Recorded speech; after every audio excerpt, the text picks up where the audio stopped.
I'm a 38-year-old mom who cooks Asian foods regularly for dinner and for my 7-year-old daughter, Lily's, lunches at school.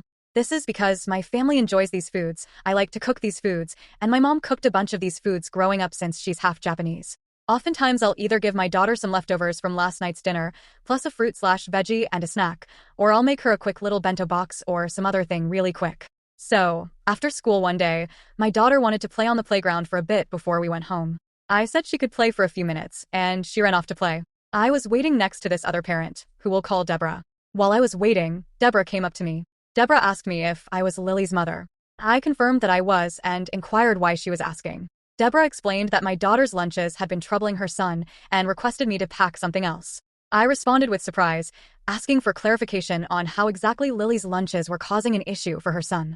She then proceeded to talk about how her son was complaining about my daughter's lunches smelling terrible and that he thought it was disgusting. She also said her son doesn't eat most of his lunch because he was so grossed out.